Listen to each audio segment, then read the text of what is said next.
In 2018, a luxury villa worth over $1.7 million was sold for barely half its value. At first, it looked like just another desperate sale, but behind that house was a secret no one was ever supposed to find. A fortune built on lies, a marriage poisoned by betrayal, and a man whose name should never have appeared in the case at all. But it did, and once the police followed that name, they uncovered a truth that had been buried for 5 years. Welcome to Paws and Clues with Ajax. I'm Ajax. Every case leaves a trace, and today we're following one of them. February 28, 2011, Nanjing, China. 2 college students decided to hike up a nearby mountain after lunch. General Mountain, a modest peak just minutes from their university campus. They'd been here many times before, they knew the trails well. So that afternoon, they chose a quieter path, one less traveled than the rest. They were laughing, talking, with no idea they were about to walk straight into a scene that would haunt them for the rest of their lives. One of the students, Wang, was a few steps ahead. His friend Xie followed behind. As they rounded a bend in the narrow trail, Wang spotted something in the bushes just off the path, a large black trash bag, bulging at the seams. And the smell hit him immediately. "What kind of person dumps garbage all the way up here?" Wang muttered. But Xie paused. Something didn't sit right with him. General Mountain isn't tall, but it's not a short climb either. Why would anyone haul a bag this heavy all the way up here, just to throw it away? Wang agreed it was strange. So he walked over, crouched down, and peeled back the corner of the bag. A pale, lifeless human hand was staring back at him. The 2 students bolted down the mountain and called the police. Officers arrived in under 15 minutes. The mountain was locked down at once. When they fully opened the bag, they found human remains that had been carefully taken apart, including the hand Wang had seen. And as they searched the surrounding brush, they uncovered more bags, one after another, 11 in total. The forensic team got to work immediately. Every part belonged to a single adult man. His face had been disfigured beyond any hope of recognition. Deliberately, completely. But the bones told a story. From the skeleton, the victim was estimated to be between 40 and 50 years old, about 175 centimeters tall, slightly overweight, but with healthy organs. The cause of death? Severe trauma to the head. In other words, someone had ended his life with repeated blows. Time of death was placed at 48 to 72 hours earlier, sometime between the night of February 25th and the early morning of the 26th. And the way the remains had been separated was unsettlingly precise. Every cut fell at the soft tissue between the joints, never through bone. Clean, methodical, almost surgical. That told investigators 2 things. Whoever did this had planned it in advance, and they almost certainly had experience. A butcher, perhaps, or someone with medical training. As for the destruction of the man's face, that pointed somewhere else entirely. Whoever did this knew the victim personally, and they were desperate to keep him from ever being identified. Even disfigured, the body kept whispering its secrets. The hands and feet carried old scars, the kind left by a sickle, years of farm labor. There were also signs of mild rickets, a condition caused by childhood malnutrition. This was a man who had grown up poor, a rural farming family most likely. But here was the contradiction. His body now told a completely different story. He was overweight. His skin was soft, well cared for. His clothes were designer labels. This was a man who had climbed out of poverty and into real money. So who was he? And who wanted him gone badly enough to erase every trace of his identity? The location nagged at the investigators too. General Mountain was small, local. The dump site wasn't obvious. You'd have to know it was there. And the area around the mountain wasn't isolated. There were homes nearby. Schools. This was no random wilderness. It looked like someone had chosen the closest hidden place they knew. Someone local. Someone familiar with this mountain. But there were no witnesses. Recent rain had washed away whatever traces the scene might have held. The face was beyond identification. And no missing person report matched. The investigation was beginning to stall. And then the forensic team made a crucial discovery. Inside the victim's underwear, there was a tiny, almost invisible pocket. The kind you'd never notice unless you were looking for it. And tucked inside, a small slip of paper. Stained, and at first glance unreadable, but everyone on the team understood one thing instantly. The victim had hidden this on purpose. Before the end, he knew something terrible was coming, and he left this for the police. Before long, technicians recovered what was written on it. It was a train ticket, dated February 25th, 2011, just 3 days before the body was found. The route, Lanzhou, to Nanjing, and the passenger's name, Tian Mingyang, a 42-year-old man from Lanzhou. Police pulled Tian Mingyang's ID photo and compared it against what they could reconstruct of the victim's bone structure. The resemblance was striking. They were almost certain the victim was Tian Mingyang. For simplicity, we'll call him Yang. Yang was an ordinary middle-aged man, married with a child, living in Lanzhou. The Nanjing police contacted their counterparts in Lanzhou and asked them to check on Yang's wife. Had she reported her husband missing? The answer was no. Yang's wife had reported nothing, and that made investigators uneasy. Did she already know what had happened? Nanjing investigators wasted no time. They traveled to Lanzhou to speak with her face-to-face. When they arrived, they told her gently why they had come. "We found a body in Nanjing," one investigator said, "and we have reason to believe it may be your husband." But her reaction stopped them cold. The moment she heard it, she broke down. "He only left for work this morning," she cried. "How could he possibly be dead?" The investigators were stunned. They rushed to Yang's workplace. And there he was, Tianming Yang, alive and well, sitting at his desk. The victim was not Yang. Under questioning, Yang confirmed it. Yes, the ticket was his. He'd traveled to Nanjing to visit his sister-in-law, Xue Liping, the widow of his oldest brother, Tianming Cheng. So investigators asked the obvious question: why was Yang's train ticket hidden inside the underwear of a dead man? Yang seemed genuinely baffled. Maybe, he offered, someone had just picked it up somewhere. But to the police, that was far too convenient. A ticket sewn into the underwear of a victim does not get there because a stranger found it lying in the road. So they had to treat Yang as a serious suspect, and they pressed him hard about his movements during the window of the crime. Yang told them that on the afternoon of the 25th, he'd met with his late brother's widow, then returned to his hotel that same afternoon. Police pulled the hotel's surveillance footage and checked the registration records. And Yang's alibi held. He hadn't lied. He simply didn't have the time to be the one responsible. But that only made the ticket stranger. If Yang had nothing to do with it, then why was his ticket hidden on the body? To investigators, the answer became clear. The ticket wasn't pointing to Yang as the one responsible. It was pointing to the people around him, to the circle connected to him. To understand why, they first had to understand the Tian family itself. There were 3 Tian brothers. The oldest, Tianming Cheng, we'll call him Cheng. The middle brother, Tianming Guang, we'll call him Guang. And the youngest, Tianming Yang, Yang. According to Yang, his oldest brother Cheng had died 5 years earlier, in a horrific highway crash. His car lost control, slammed into the guardrail and burst into flames. Cheng was trapped inside. By the time the fire was out, the remains were charred beyond recognition. The middle brother Guang had been extremely close to Cheng. The grief broke something in him. He left his family a message. He said he couldn't stay in a city so full of painful memories, that he had to leave. And then he cut off all contact. For years, no one heard from him again.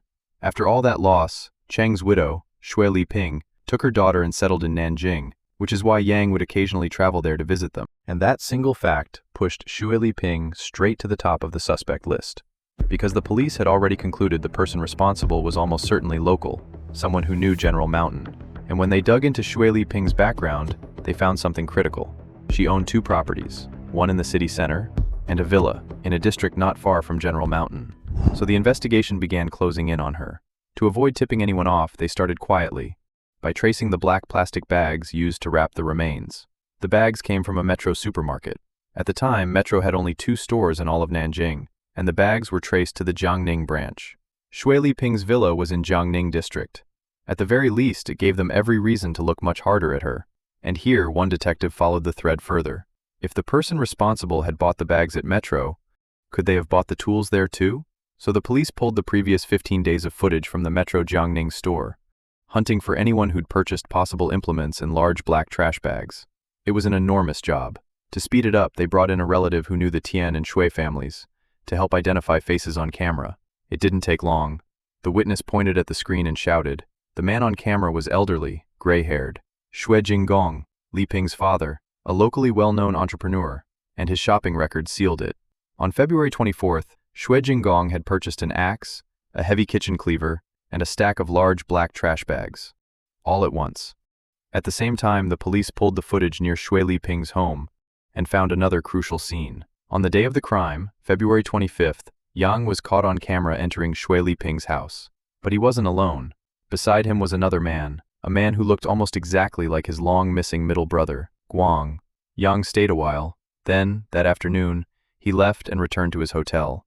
And a few hours after Yang was gone, 4 masked men arrived outside the house in an Audi. They moved fast. They went inside, and not long after they came back out, carrying a large woven sack. They dragged it to the car, threw it in, and drove away.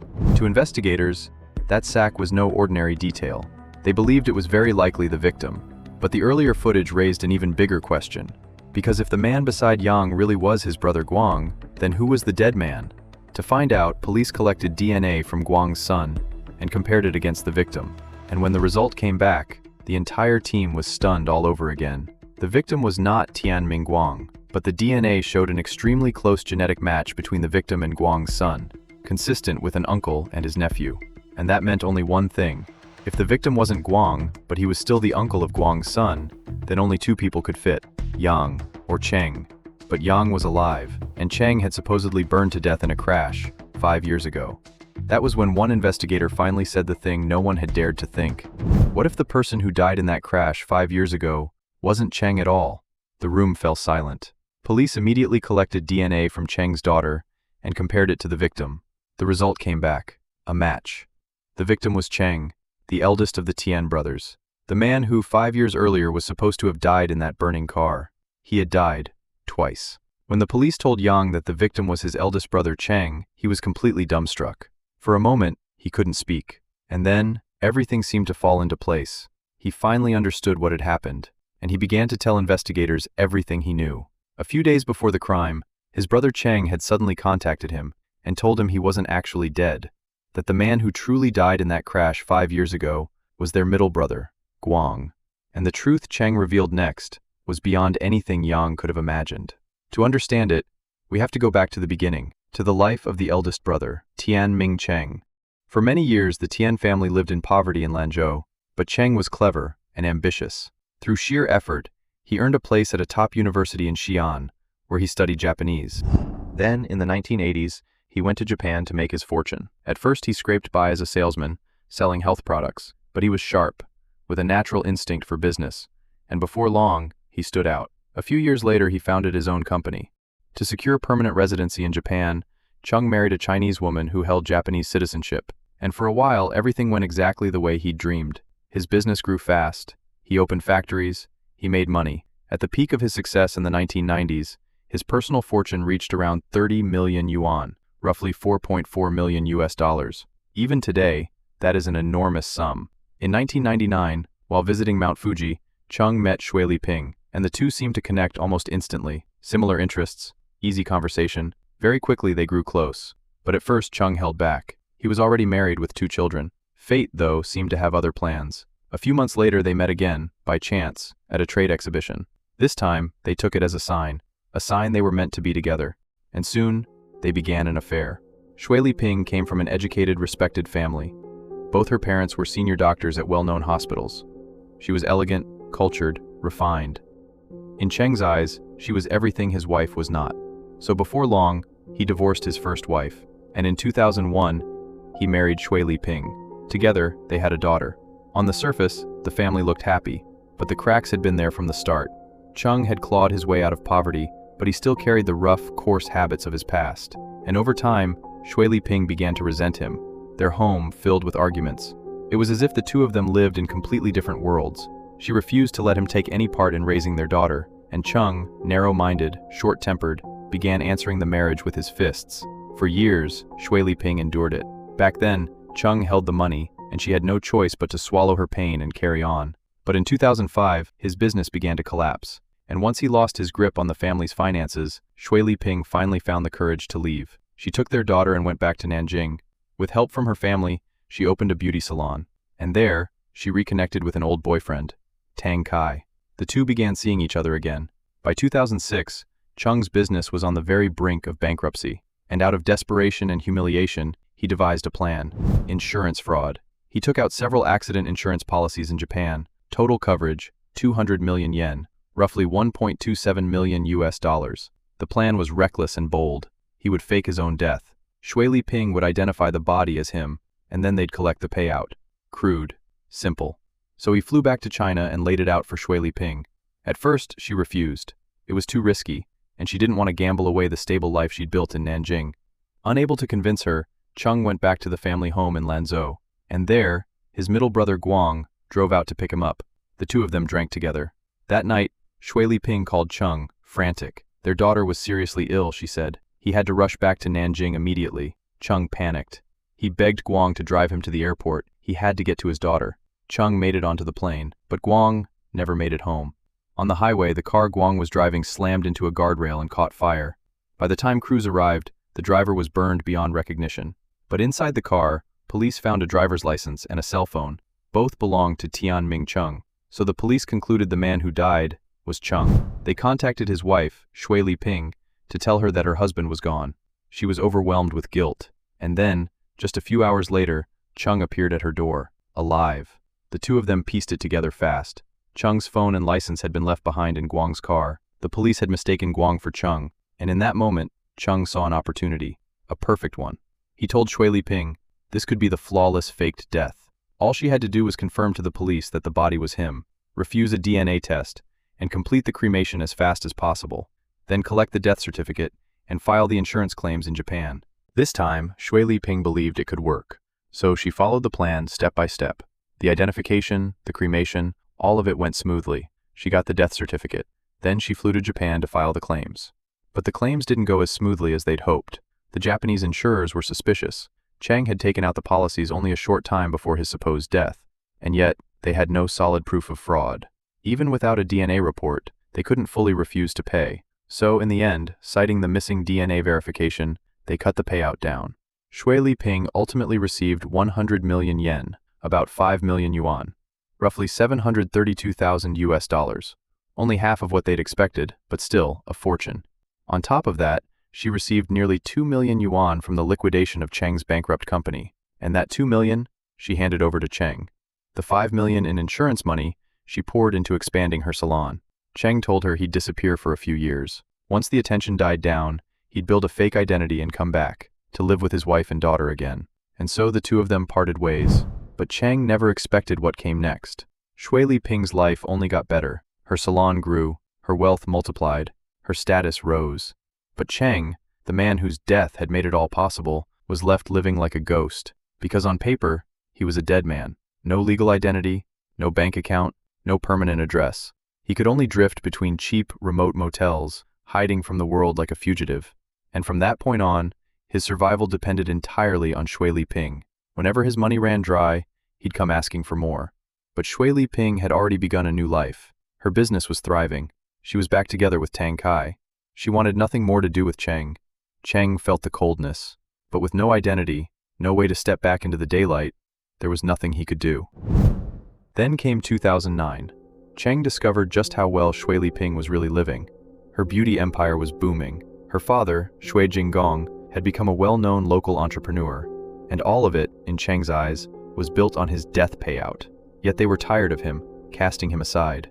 The rage swallowed him whole. He felt like a rat scurrying in the dark, while his wife lived in luxury, on money earned through his sacrificed identity, even through his own brother's death. So, without warning, he showed up at Shui Liping's door.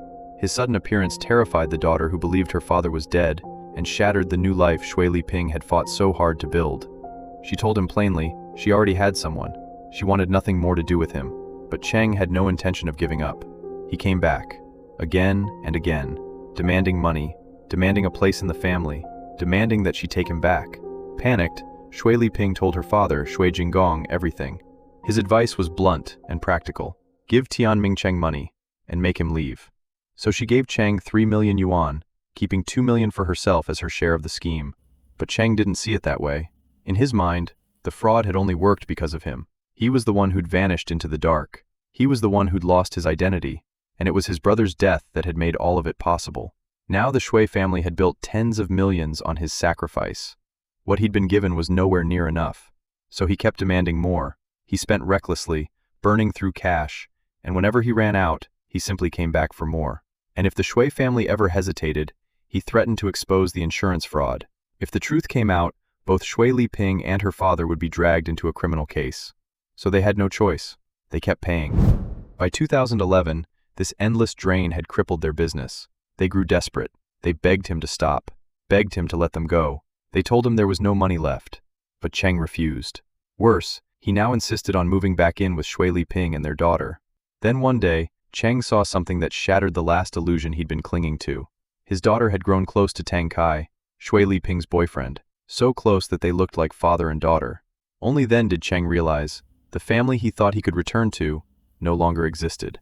But still, he refused to accept it. So, for one last attempt to win Shui Liping back, Chang returned to Lanzhou and sought out his youngest brother, Yang. He knew Shui Liping had always shown Yang a certain courtesy, so he hoped Yang could go to Nanjing and help persuade her to come back. Yang was shocked to find his eldest brother alive. For years, he'd believed Chang died in that crash, but in the end, he agreed to help. Before leaving for Nanjing, Yang made a phone call to Shui Liping.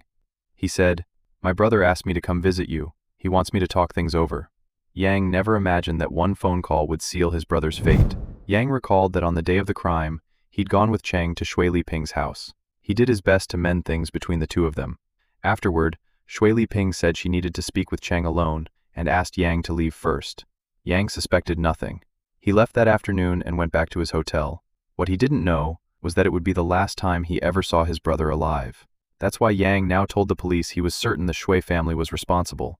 As for why he hadn't admitted from the start that he'd gone there with Chang, Yang said that afterward, he'd received a text from Chang's phone, a message saying Chang had decided to give up on the marriage and keep living on the run. So at the time, Yang truly believed his brother was still alive, and that the dead man was someone else. It wasn't until the DNA was placed in front of him that the truth finally became clear. And so, within 3 days of confirming the victim's identity, the police had essentially reconstructed the entire case. This was never just a killing, it was a story driven by money, betrayal, obsession, and years of buried lies. On March 3, 2011, the police arrested Shui Jinggong. Then, luminol testing lit up the inside of Shui Liping's villa and the inside of Shui Jinggong's Audi with an extensive chemical reaction, the kind that betrays traces the eye can't see. Those traces were confirmed to belong to Tianming Cheng. That same day, police arrested Shui Liping at the airport. She was about to flee to Japan with her daughter. After their arrests, the two of them confessed, and the full picture finally emerged. It turned out that Yang's phone call was the moment Shui Liping realized Chang had told Yang everything. The insurance fraud, the fake death, the secret behind the crash. Now, one more person knew the truth, and to Shui Liping, that meant the whole thing was spiraling out of control. Chang's return had already destroyed the life she'd built. His selfishness, his possessiveness, his endless threats. They made her more afraid with every passing day, and her hatred for him reached its peak. So she called her father, poured out her anguish, and begged him to find a way out. For years, Shui Jinggong had watched his daughter be threatened and tormented. He'd had enough. And now, a chillingly simple logic lay in front of him. Legally, Chang was already dead. He had no identity. If he vanished again, no one would report it. No missing person case, no investigation. There wouldn't even be a victim. Doing away with a dead man carried almost zero risk. And if it were somehow discovered, in his view, he was already old, near the end of his life. If he could trade what was left of it to free his daughter from this nightmare, he was willing. As for Yang knowing Chang was alive, that wouldn't be hard to manage. Chang had been hiding for years already. Fooling Yang one more time would be easy. So on February 24, 2011, Shui Jinggong went to the Metro supermarket. He bought the tools. Then he had Tang Kai round up a few men to help, telling them only that he wanted to teach Chang a lesson. February 25th, Shui Liping met Chang and Yang at her home. But Yang was never meant to stay. She found a way to send him off first. And once Chang was alone with her, she sent Tang Kai a single message. Everything is ready. Tang Kai arrived with 3 other men. They overpowered Chang, forced him into the car, and drove him to the villa near General Mountain. Tang Kai truly believed this was only about scaring Chang, teaching him a lesson, making him stay away. So he didn't ask questions. He left with the other 3. And by then, only 3 people remained in that villa: Chang, Shui Liping, and her father, Shui Jinggong. Chang must have understood at once what was coming, which is why, in his final moments, he found a way to tear off a piece of Yang's train ticket and hide it in that secret pocket. It was the last message he would ever leave to the world. That night, Shui Jinggong and Shui Liping ended Tian Mingcheng's life, and her father, a man who had once been a doctor, dealt with the aftermath with a disturbing calm and a disturbing precision. They packed the remains into 11 black Metro bags.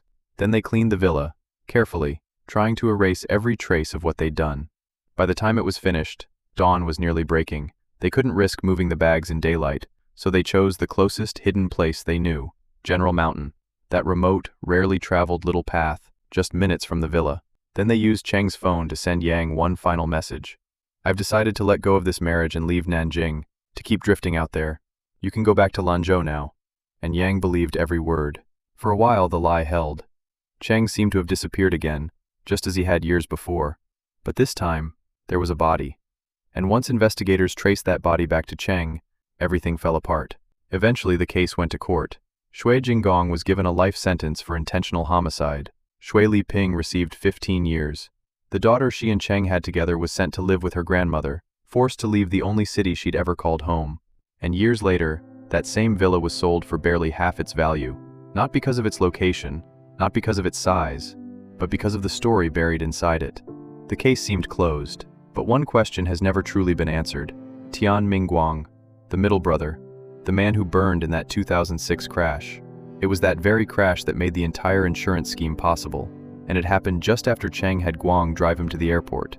And, conveniently, just as Cheng claimed, he'd accidentally left his license and phone behind in his brother's car. Was it really an accident? Or was Guang the first victim in this story? Gone, simply to manufacture a flawless fraud at the hands of his own brother? That question, to this day, has no answer. What do you think? Let me know in the comments. Thanks for watching Paws and Clues with Ajax. I hope you found today's case as haunting as I did, and I'll see you again in the next story.